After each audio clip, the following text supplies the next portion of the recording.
My father-in-law just passed away. Can you come home as soon as possible? I got the call from my daughter-in-law Emilia while my son was taking a bath during a family visit. With an anxious tone, she informed me about my husband's death.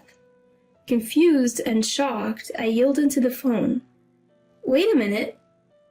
My name is Janie. I am 51, and ever since the sudden loss of my husband, I've been raising our son Kobe as a single mom. Kobe, who was in high school at the time, has now graduated college and has been working for 3 years. After getting his job, he moved out and started living on his own.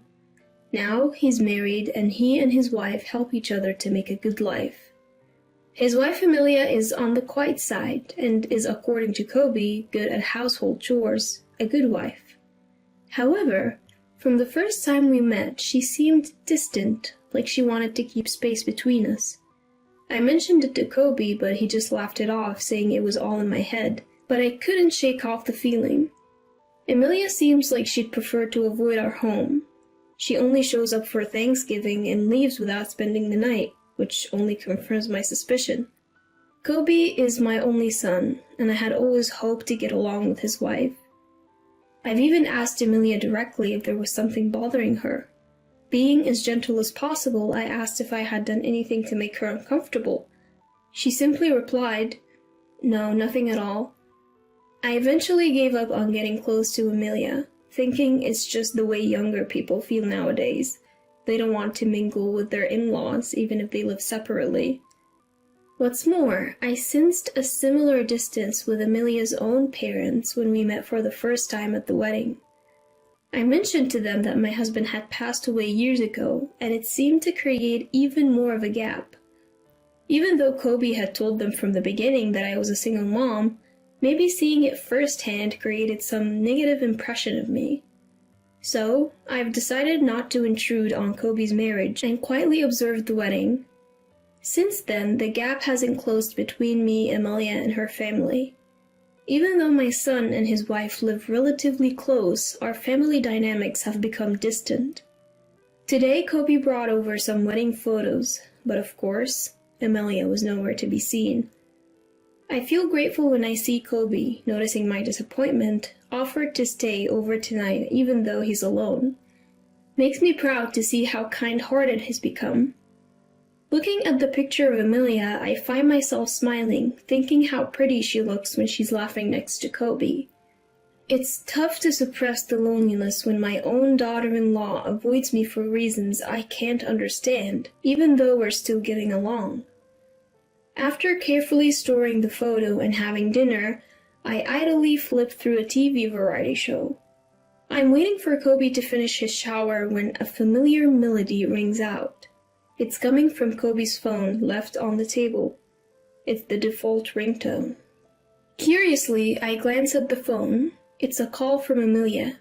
I decide to let Kobe know about it later and turn back to the TV, but then the phone starts ringing again. Given the incessant calls, I think it might be urgent, but hesitate to answer it myself. I reluctantly grab the still ringing phone and head to the bathroom to tell Kobe. "Kobe, Emilia's calling. The phone's been ringing a few times now." I subtly hint for him to pick up, but Kobe brushes it off, saying it's fine. "Charge it for me, will ya? Got any snacks? I could go for a drink after my shower. I'll be out soon. Grab something quick." "Well, you're really becoming like your dad, aren't you?" Holding the phone, I head back to the living room and try to plug it in. But I fumble and accidentally hit the answer button. In my rush to hang up, I hit the speaker instead, and Emilia's frantic voice bursts out. "Can you hear me? Dad has passed away. Come home as soon as possible." It looks like I've picked up a very serious call. What do I say to Emilia, who's just lost her dad? Or should I first apologize for answering her call, even if it was an accident? My mind is racing, and I've lost sight of the option to hang up. Meanwhile, Emilia starts explaining the situation, saying that I need to come over to the nursing home where he was living. Startled, I ask when he had moved into a nursing home, considering he was fine until recently. "Huh? Mother-in-law?" Emilia had no idea that it was me on the line. She thought she was talking to Kobe, so her surprise makes sense. I quickly explain the situation and steer the conversation back to her dad. But she corrects me, slightly annoyed. "It's not my dad." She says it's Kobe's father who has passed away and asks me to tell him to call her back before trying to hang up. I was utterly confused, but quickly spoke into the phone, still on speaker mode. "Wait a second, Emilia, isn't this some kind of mistake? Like I told you before, Kobe's dad passed away 8 years ago." Emilia seemed shocked by my statement. She stuttered momentarily but quickly regained her composure. "Now is not the time for lies. Why would you lie about something so heartless at a time like this?" Before I could make sense of Emilia's sudden accusation of me lying, the room fell silent. In that moment, I noticed that Kobe, his face pale, was holding the phone. The call had ended. He had likely rushed over after hearing our heated conversation while taking a shower. Water was still dripping from his hair. It was clear that he'd hurriedly grabbed the phone. I asked Kobe, who was deliberately avoiding eye contact with me, what was going on. "What did Emilia mean when she said your father just passed away? I had made it clear to her before we got married that your father had passed. Why would she think otherwise?" When I pressed Kobe, who was visibly uneasy, he dodged my questions. Whether it was a misunderstanding on Emilia's part or someone who was like a father to him, it was clear he was hiding something. We'd been having a tense exchange for a while. Amidst this, Kobe's cell phone buzzed. The caller ID showed an unfamiliar name, but it looked like it was probably from a nursing home. While Kobe hesitated to pick up, knowing what to expect from the call, he eventually answered right in front of me. Trying to remain silent, I listened in. I could hear most of the conversation, and the caller indeed confirmed what Emilia had been saying. After ending the call, Kobe looked straight into my eyes and finally came clean, leaving me nearly faint. Apparently, he had introduced Emilia to a man unrelated to the family as his father. "I told Emilia that Mom cheated and got divorced," he said. It seemed Kobe had completely fabricated the story for Emilia. According to this version, I had neglected my husband's suffering from early onset dementia, had an affair, and was the one who was served with divorce papers. But due to issues like alimony, I had dragged out the discussions. Eventually, taking advantage of the progression of my husband's condition, I forced him into a nursing home and pushed all the costs and responsibilities onto my son. After agreeing to the divorce, my ex-husband's dementia had already progressed to the point where the issue of compensation for the affair was swept under the rug. Kobe, who lied about our divorce to his parents-in-law, was careful not to show Emilia his marriage certificate when he submitted it. Listening to this story, my mouth was hanging open in disbelief. "So, I told them Mom has been going around telling people Dad is dead. She's probably telling Emilia the same thing, but it's all lies," he explained. "I can't believe he's been telling such elaborate lies. No wonder Emilia and my in-laws don't think highly of me." When I scolded Kobe for lying, he hung his head like a scolded child and mumbled that he wanted extra money for leisure. He thought he could lessen the amount he gives to Emilia by saying he was using it to pay for his father's care home. And shockingly, Kobe even aimed to inherit fake assets from another man. Kobe, who works as a caregiver, met a man with dementia who was a landlord when he went to assist at another facility. Although the man was not yet 70, he had multiple health issues and had entered the facility to receive end-of-life care. The man likely had early onset dementia and had deteriorated to the point where he didn't even recognize his real son. Kobe took advantage of this and started to act like he was the man's only son. On top of that, using his role as a caretaker, he had the man's real family pay for his residential fees. Meanwhile, he was also pocketing a few $100s every month as caregiving fees for doing small tasks. "All of you must be so busy. Don't worry, I'll take good care of him," he would say, Sometimes he'd even lie about the man's health to minimize family visits.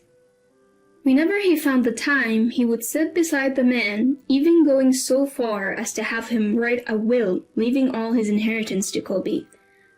Kobe's manipulative ways gained him the trust of the facility, as he even told them that he had lost contact with his father since our divorce. The real family eventually stopped showing up, and even the facility staff started recognizing Kobe as a family member. Listening to this appalling truth coming from my son made me wonder if he really was my son. Now that the man had passed away, there wasn't much that could be done. I forced myself to tell a remorseful-looking Kobe to quickly inform the real family of the man's passing. Later, I took Kobe to apologize to the real family, and when they heard the truth, they were understandably furious. "We will sue you for fraud!" they yelled. Kobe politely apologized and pleaded to avoid a lawsuit, saying they could nullify the will, but this only enraged the family even more. From the family's perspective, nullifying the will was a given. Nothing had been resolved, including the caregiving fees and the manipulation of the deceased. Kobe, who seemed to think a simple apology would suffice, was at a loss in the face of the family's blazing anger and clung to me, nearly in tears. "Going to court is impossible. Mom, you know it too, right? I don't have money to pay for damages. I've told you everything, help me. A mother always defends her child, doesn't she? I can't say I'm completely unaffected by the desperate plea from the son I've raised for over 20 years, but I have no intention of helping him. He's done something truly awful.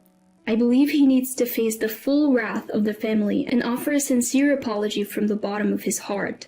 I apologized deeply, just like Kobe had, and all I could do was show my sorrow to the family as a parent. From that point on, Kobe's life spiraled downward. Emilia, who was his wife, filed for a quick divorce and returned to her parents' home. When faced with the prospect of divorce for lying so egregiously and swindling money from others, Kobe argued back. "I don't want to break up. The money was also for Emilia." When they expressed their wish for a swift divorce and even threatened legal action and financial claims, Kobe had no choice but to back down. He knew that he could be in legal trouble for what he'd done. Although no claims had yet been made, he was being sued by the family of the deceased man. Perhaps he realized that he wouldn't be able to handle additional claims from Emilia. Furthermore, Kobe got fired from his job. The company claimed he damaged their reputation and shattered their trust in caregivers. After the court's decision, Kobe was required to pay back the caregiving fees he had received, as well as compensation for the emotional suffering of the deceased man's family. The will left by the deceased man was invalidated, taking into account the progress of his dementia. Kobe, who had almost no savings and was already unemployed, was now burdened with massive payments, including legal fees. Choosing city life for better job prospects, he rented a small, old apartment. He's barely making ends meet through day labor, trying hard to continue payments. He had reached out to me for help multiple times. Each time, I told him I had already helped enough by co-signing his lease and urged him to reflect on his mistakes. Now, juggling multiple jobs and searching for better paying work, he doesn't even have the time to complain. As for me, I continue to live alone. However, Emilia and her parents graciously visited me to apologize. They said they were sorry for their ill-mannered behavior, which was based on a misunderstanding of me. But I knew it was all my son's fault. We left it at that, acknowledging the unresolved issues between us. Since there were no children and the divorce was finalized, I don't expect to meet Emilia again. However, we still exchange seasonal greetings through letters.